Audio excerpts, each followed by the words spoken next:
Hello friends, welcome back to our channel subscribe for stocks. आज हम बात करेंगे जीएमएम फॉडलर के ऊपर। आप सभी को पता होगा ये एक स्मॉल कैप कंपनी है एंड ये कंपनी काफ़ी चर्चा में रही अभी पीछे because of their OFS and their pricing. तो हम आगे बात करेंगे इसके बारे में। But GMM Pfaudler as a company is having phenomenal product line. पहले हम समझते हैं इनके मैनेजमेंट के बारे में। मिस्टर अशोक पटेल जो हैं, he has over 47 years of experience in the capital goods industry and he has been a director of GMM Pfaudler limited since 1972 and he was a managing director till about 2015। 1988 से 2015 तक he was a managing director. अभी currently he is the executive chairman of the company subsidiary Mavag AG. जब इन्होंने MD पद से move on किया तो mister Tarak Patel, who is a son of mister Ashok Patel, he has been the managing director of the company since June 2015 and he has also served as executive director of the company since 2007। तो दोनों ही लोगों ने अच्छे से ये company grow की। अब GMM फॉडलर के बारे में हम समझते हैं तो ये जो है मैन्युफैक्चर करते हैं corrosion resistant glass lined equipment which is used primarily in the chemical and pharmaceutical and allied industries and काफ़ी important product है ये जो corrosion resistant glass lined equipment for any company in chemical, pharmaceutical and allied industries as well। इसके अलावा कुछ special purpose machineries भी manufacture करते हैं ये लोग। It's segments include chemical processing equipment, mixing systems, filtration separation equipments and others. इसके अलावा अगर आप देखेंगे तो it's engineered systems include wiped film evaporators and temperature control units. It's heavy engineering equipment includes heat exchangers and pressure vessels. तो काफ़ी unique sort of products हैं इनके। अगर इनके माइलस्टोन्स के बारे में बात करते हैं तो 1963 में ये गुजरात मशीनरी मैन्युफैक्चरर्स करके एक कंपनी इस्टेब्लिश हुई थी which is GMM and they got listed on BSE in 1987। फॉडलर INC जो कि एक अमेरिकन कंपनी थी वो उन्होंने 40% स्टेक इस कंपनी में लिया फॉर अ जॉइंट वेंचर। इसके अलावा 99 में अल्टीमेटली फॉडलर ने अपना इक्विटी स्टेक 51% कर लिया इस कंपनी में and the company has been renamed as GMM Pfaudler instead of Gujarat machinery manufacturers. 2008 में इन्होंने मैवाग AG को एक्वायर किया स्विट्ज़रलैंड में and 2012 में became a part of National Oilwell Varco Group post acquisition of Fodler's parent Robinson Myers INC। तो फॉडलर का जो parent था रॉबिन्सन मायर्स, उसको नेशनल ऑयलवेल वैक्रो ने एक्वायर किया and this company GMM Pfaudler also became a part of National Oilwell वैक्रो।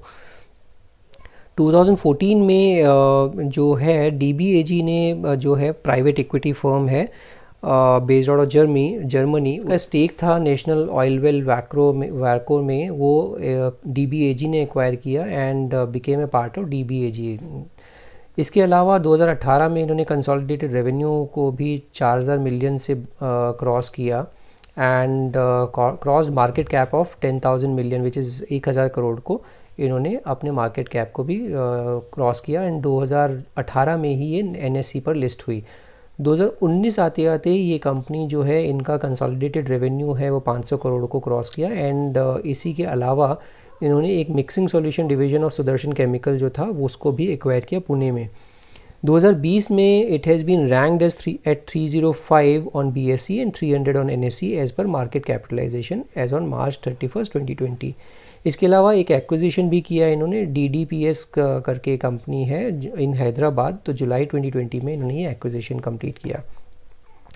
फॉडलर international acquisition जो था उसको थोड़ा समझते हैं। GMM Pfaudler and Patel family buy stake in international JV partner Pfaudler international.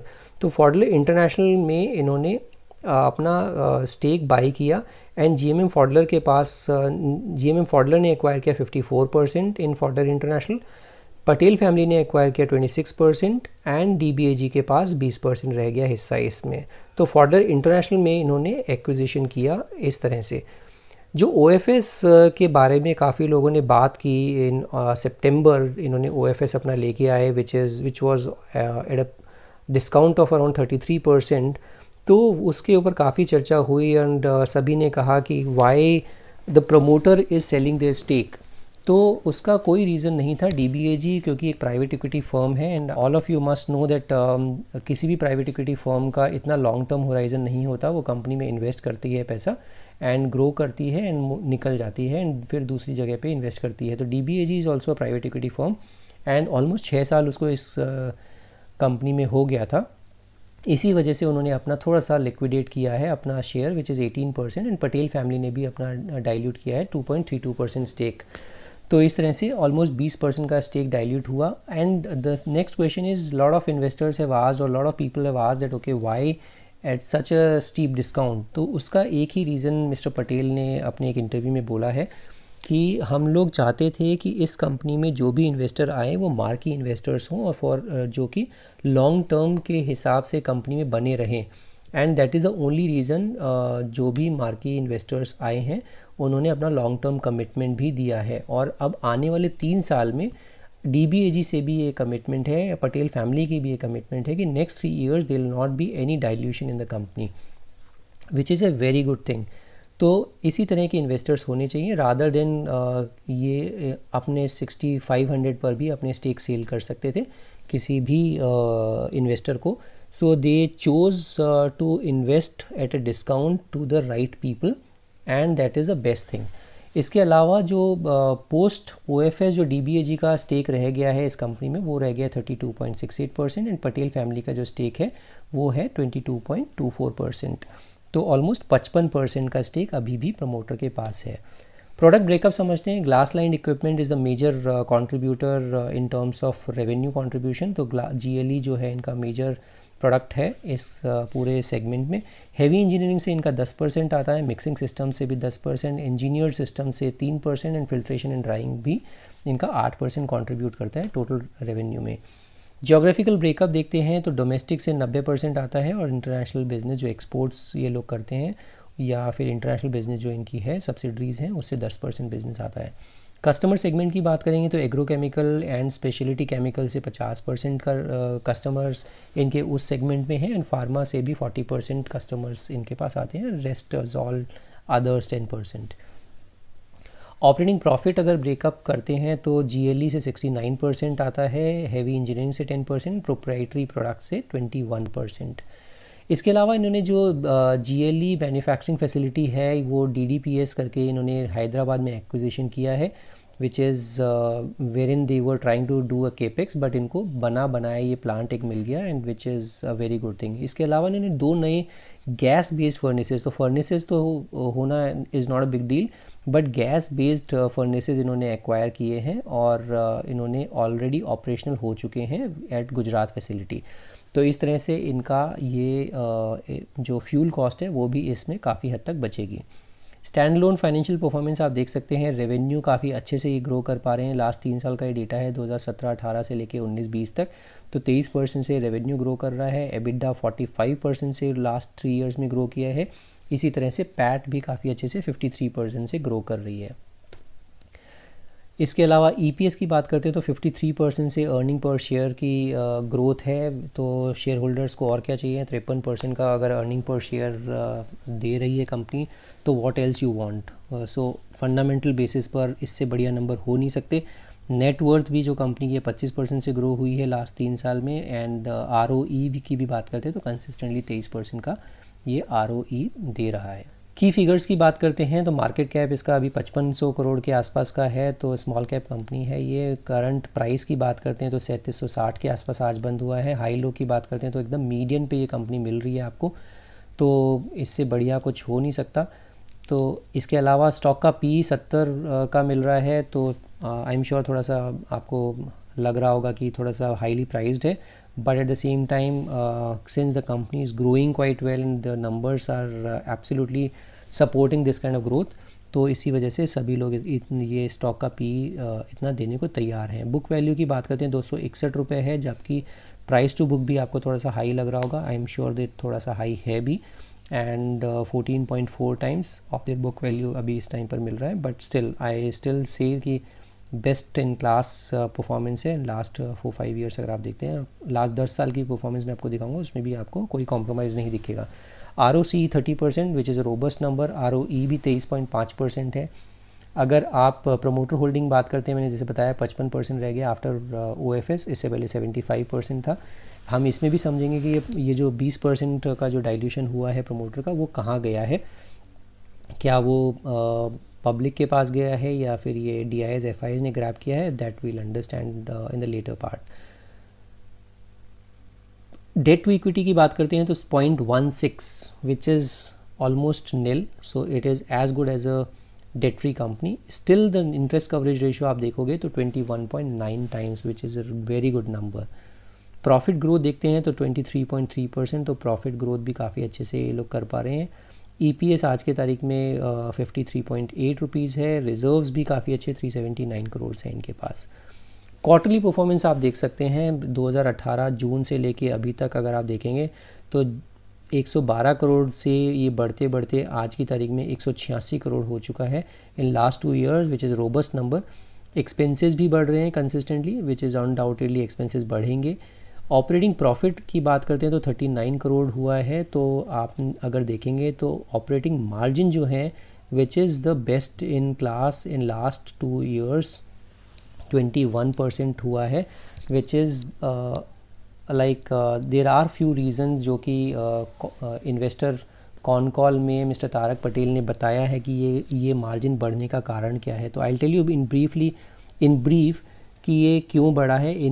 Mister Tarak Patel का कहना है कि जो इनका प्रोडक्ट मिक्स रहा है काफ़ी अच्छा रहा है। ग्लास लाइन्स इक्विपमेंट की सेल्स काफ़ी अच्छे से बढ़ी है। सेविंग्स की है इन्होंने रॉ मटेरियल कॉस्ट और जितने भी कॉस्ट पैरामीटर्स और एक्सपेंसेस पर इन्होंने वहाँ पर थोड़ा सा अच्छा सेविंग की है। इसके अलावा जो है फोकस रहा है इनका हाई वैल्यू क्रिटिकल इक्विपमेंट्स पर, इस वजह से थोड़ा सा मार्जिन इम्प्रूवमेंट हुआ है इनको। इसके अलावा आने वाला टाइम जो है उसमें भी मिस्टर पटेल का कहना है कि इनका जो मार्जिन है वो इम्प्रूव होगी इससे भी ज़्यादा। रीज़न उन्होंने 2 चीज़ें बोली हैं। एक तो पहला जो गैस फर्नेस इन्होंने 2 लगाए हैं, इंस्टॉल किए हैं गुजरात में, उससे थोड़ा सा फ्यूल कॉस्ट कम होगा। इसके अलावा हैदराबाद फैसिलिटी है वो भी फंक्शनल हो चुकी है, तो रेवेन्यू भी बढ़ेंगे। एंड इसके अलावा इन्होंने जो आगे का गाइडेंस दिया है वो बहुत ज़बरदस्त दिया है। आज की तारीख में इनके पास बहुत ज़बरदस्त ऑर्डर बुक है 350 करोड़ की। GLE is booming. These are the I am just quoting this phrase from their con call. Mr. Patel has exactly used these words. GLE is booming. Glass line equipment का जो business है वो boom कर रहा है। अभी भी उनके पास 1100 इक्विपमेंट डिलीवर करने का ऑर्डर ऑलरेडी है। Market share is also going up because इनकी कैपेसिटी बढ़ती जा रही है और अभी ये अच्छे से ऑर्डर और ग्रैब कर सकते हैं मार्केट से। इसके अलावा एक्सपोर्ट काफ़ी अच्छे से इम्प्रूव किया है। एंड ये सारे रीज़न्स हैं कि ये इनकी आपकी मार्जिन्स भी बढ़ रही है और आने वाले टाइम में इनकी परफॉर्मेंस और भी अच्छी होगी और रेवेन्यू भी अच्छी होगी। तो गाइडेंस बहुत बेहतरीन है इस कंपनी की। इसी तरह से अगर आप बात करते हैं प्रॉफिट बिफोर टैक्स की तो कंसिस्टेंटली आपको बढ़ती हुई दिखेंगी प्रॉफिट बिफोर टैक्स, और नेट प्रॉफिट भी 11 करोड़ से बढ़ के 27 करोड़ हो गया है क्वार्टर में। प्रॉफिट एंड लॉस अगर आप ईयरली परफॉर्मेंस देखते हैं, मैं 10 साल का परफॉर्मेंस आपको दिखा रहा हूँ। 202 करोड़ का सेल्स ये 2009 में करते थे मार्च में, जो कि बढ़ के 600 करोड़ के आसपास हो गया है। तो 3 गुना हो चुका है 10 साल में। एंड एक्सपेंसेस भी बढ़ रहे हैं अनडाउटेडली, बिकॉज वो भी बढ़ने ही पड़ेंगे, उसका कोई और उपाय नहीं है। आपको काफ़ी चीज़ें बढ़ानी पड़ेंगी। फ्यूल कॉस्ट है और आपके रॉ मटेरियल कॉस्ट है, जितना आप ज़्यादा सेल करेंगे उतना रॉ मटेरियल आपको ज़्यादा देना पड़ेगा, और इस तरह से ये बढ़ भी रहा है। ऑपरेटिंग प्रॉफिट काफ़ी अच्छे से बढ़ रहा है। 19 करोड़ 2009 में करते थे, अभी 112 करोड़ कर रहे हैं। और ट्रेलिंग 12 मंथ देखेंगे तो 120 करोड़, तो वहाँ पे भी अच्छी जंप है। प्रॉफिट बिफोर टैक्स देखते हैं 92 करोड़ इन्होंने किया है। और अगर नेट प्रॉफिट की बात करते हैं तो 11 करोड़ करते थे 2009 में, जो कि अब बढ़ के ऑलमोस्ट 71 करोड़, तो 7 गुना ऑलमोस्ट हो चुका है। 6.5 टाइम्स ऑलरेडी हो चुका है नेट प्रॉफिट भी इनका। EPS की भी बात करते हैं तो EPS 7-7.5 रुपये हुआ करता था, जो कि आज 48 रुपये है। और अगर ट्रेलिंग 12 मंथ्स देखते हैं तो 53-54 रुपये के आसपास EPS भी आता है। हम थोड़ा सा ऑपरेटिंग एक्सपेंसेस को भी ब्रेक करके देखते हैं, क्योंकि फंडामेंटल एनालिस्ट अगर आप जानते ही हैं, फंडामेंटली अगर आप किसी को फॉलो करते हैं तो उसमें एक बहुत इम्पॉर्टेंट चीज़ है कि आप किसी भी एक पैरामीटर को वैसे समझना बड़ा मुश्किल है, इसीलिए आपको कॉमन साइजिंग करना पड़ता है किसी भी चीज़ को। तो ऑपरेटिंग एक्सपेंसेस को की अगर हम बात करते हैं, इसकी अगर हम कॉमन साइजिंग करके मैं आपको 3 साल का दिखाता हूँ और आपको समझ में आएगा कि मैं क्या बोल रहा हूँ। तो कॉमन साइजिंग में क्या करते हैं ये इसको समझने के लिए, तो हम लोग जो भी ऑपरेटिंग एक्सपेंस है वो expenses as a percentage of revenue हम काउंट करेंगे। तो परसेंटेज ऑफ रेवेन्यू अगर हम देखेंगे तो रॉ मटेरियल जो कॉस्ट है वो 179 करोड़ है। तो अगर हम इसको रेवेन्यू के टर्म्स में देखते हैं कि कितना परसेंटेज रॉ मटेरियल कॉस्ट है as vis-à-vis there total revenue, तो वो आता है कुछ 44%। जबकि 238 करोड़ जो मार्च 2019 में अगर आप देखेंगे तो 238 करोड़ का जो रॉ मटेरियल कॉस्ट है वो बढ़ के हो गया है ऑलमोस्ट रेवेन्यू का 47%। तो इस तरह से आपको पता चल रहा है कि रॉ मटेरियल कॉस्ट इनकी काफ़ी ज़्यादा बढ़ गई, 3% इन्होंने एडिशनल कॉस्ट बढ़ी है इसमें। इस तरह से अगर 2020 में देखते हैं तो फिर से इन्होंने काफ़ी कंट्रोल कर लिया, 44% ये नंबर आता है। इसी तरह से अदर मैन्युफैक्चरिंग एक्सपेंसेस लास्ट 3 साल के देखते हैं तो 57.99 जो आ रहा है which is 14.2% of their total revenue. अगर आपको यहाँ पे आपको देखने को लगेगा 57.99 से 56.67% हो गया है, तो कुछ ज़्यादा खास अंतर नहीं पड़ा है। बट अगर परसेंटेज देखेंगे रेवेन्यू के टर्म्स में तो 11.3%, तो ऑलमोस्ट 3% का इन्होंने काफ़ी अच्छे से कर्टेल की है ये अदर मैन्युफैक्चरिंग एक्सपेंसेस। और यहाँ पर 70.22% जो आपको दिख रहा है तो ये लग रहा होगा काफ़ी बढ़ गया है, बट ये काफ़ी नहीं बढ़ा है, 11.3% से 11.8% ही हुआ है as compared to as a percentage of the total revenue. Because revenue भी बढ़े हैं तो ऑब्वियसली आपकी मैन्युफैक्चरिंग एक्सपेंसेस भी बढ़ेंगे। इसी तरह से एम्प्लॉय कॉस्ट देखते हैं तो एम्प्लॉय कॉस्ट 2018 में 63.52 करोड़ था which is 15.6% of their total revenue. इसको कम करके इन्होंने आपको जैसे यहाँ बढ़ा हुआ लगेगा बट 14.4% रह गया यहाँ पर इनका employ cost which was 15.6%। And यहाँ पर आते आते इनका 2020 में 14.9% हो गया एम्प्लॉय कॉस्ट। तो काफ़ी अच्छे से मैनेज कर रहे हैं लोग। Selling and distribution expenses 7.22% which is 1.177% and यही 2.03% हो गया। तो यहाँ पर अच्छे से बढ़ा है, काफ़ी तेज़ी से बढ़ा है, तो यही एक डैम्पनर था। एंड इसी तरह से अगर इसको कॉस्ट को कम, जहाँ भी आप कॉस्ट को कंट्रोल कर लेंगे और रेवेन्यू आपका बढ़ता जाएगा तो आपका पैट जो है बहुत ज़बरदस्त हो जाएगा। तो यही मैं आपको समझाने की कोशिश कर रहा हूँ। एंड ये कॉमन साइजिंग करने से आपको क्या पता चलेगा कि whether they are in the right direction और they are just bluffing around with the numbers. तो यही मैं आपको समझाने की कोशिश इस स्लाइड में कर रहा हूँ। Compounded sales and profit growth आप देखते हैं तो आपको लगेगा trailing 12 months 10% and compounded sales growth is absolutely last 3 years में ज़बरदस्त 19% का ग्रोथ दिखाया है इन्होंने। कंपाउंडेड प्रॉफिट ग्रोथ अगर देखते हैं तो लास्ट 3 ईयर्स में 38% का रोबस्ट नंबर है, ट्रेलिंग 12 मंथ्स भी 23% का प्रॉफिट ग्रोथ है। Stock price and return on equity अगर देखते हैं तो लास्ट 1 ईयर में स्टॉक का प्राइस ऑलरेडी 132% चढ़ चुका है। रिटर्न ऑन इक्विटी जो है वो 24% का लास्ट ईयर रही है, 5 साल में भी अच्छी रही है और पिछले 3 साल में भी इसकी 21% रही है। बैलेंस शीट की बात करते हैं तो रिज़र्व्स ठीक हैं, बोरोइंग्स बहुत ज़्यादा नहीं है 34 से, बल्कि यहाँ पर ज़रूर बढ़ी है, 61 करोड़ का बोरोइंग हुई है इनकी, but which is again a very small number two look into this. Share holding pattern, ये एक इंटरेस्टिंग डेटा आपको शो करेगा यहाँ पर जो मैं आपको बता रहा था। 75% प्रोमोटर की होल्डिंग थी, अभी ये कम हो गए 55% रह गई है। अब मैं आपको यही बोल रहा था कि ये 20% कहाँ पे ऑफलोड हुई है, that is more important to understand. तो FIS जो 0.87% ओन करते थे जून 2020 क्वार्टर में, वो बढ़ के हो गया 6.61%। तो काफ़ी ज़बरदस्त तरीके से FIS ने इसमें भरोसा जताया है और काफ़ी बहुत बड़ा चंक इन्होंने उठाया है। सिमिलरली DIS के पास 2.10% था जो कि अब बढ़ के हो गया 7.70%। तो DIS एंड FIS ने काफ़ी ज़बरदस्त तरीके से इसमें अपना चंक बढ़ाया है। तो मैं हमेशा बोलता हूँ अगर DIS FIS खरीद रहे हैं तो हमें भी खरीदना चाहिए एज ए रिटेल इन्वेस्टर, वो अगर निकल रहे हैं तो हमें भी निकल जाना चाहिए। तो काफ़ी बुलिश हो गए हैं FIS and DIS and that is reason हमें भी इसको खरीदना चाहिए। बट स्टिल अगर आप खरीदते हैं बेचते हैं, this is just an educational video, आप you should definitely discuss it with your financial advisor before taking any position in any stock. मैं आपको सिर्फ ये बता रहा हूँ कि प्रोज एंड कॉन्स क्या हैं और कंपनी का किस तरह का फंडामेंटल है और किस तरह से लोग बुलिश हैं या बेरिश हैं। अब मैं आपको टेक्निकली भी समझाता हूँ, चार्ट पर ले जाता हूँ कि कहाँ पर ये लोग ये प्लेस्ड हैं और उसमें क्या करना चाहिए। ये मैंने GMM फॉडलर का डेली का चार्ट लगाया है। डेली के चार्ट में आप जैसे देख सकते होंगे कि 12 अगस्त 2020 को इसने हाई बनाया था 6900 का, और वहाँ से ये जैसे ही न्यूज़ आई OFS की वो तेज़ी से नीचे गिरा, और आप जानते ही ये गिरते गिरते गिरते अभी इसने रिसेंटली, अगर आप देखेंगे रिसेंटली, मैंने इनफैक्ट अपने ट्विटर और अपने चैनल पर भी ये इसका पोस्ट किया था कि इसने मॉर्निंग स्टार पैटर्न बनाया था 12 नवंबर 2020 को, जिसका लो है 3335 रुपीज़। तो ये इसका एक बहुत बेहतरीन सपोर्ट है। यहाँ से इसने चलना शुरू किया और मैंने भी इसको लिया है अभी कुछ 3790 के आसपास। And the best thing is अभी ये 200 DMA को क्रॉस कर चुका है। 200 DMA इसका 3757 रुपये है, उसको ये रेस्पेक्ट दे रहा है 2 दिन से और उसके ऊपर ही बंद हो रहा है। इसके अलावा बहुत अच्छे पॉजिटिव डाइवर्जेंसेस आपको देखने को मिल रहे होंगे ऑन MACD, और RSI भी काफ़ी रीज़नेबल है 57 के आसपास।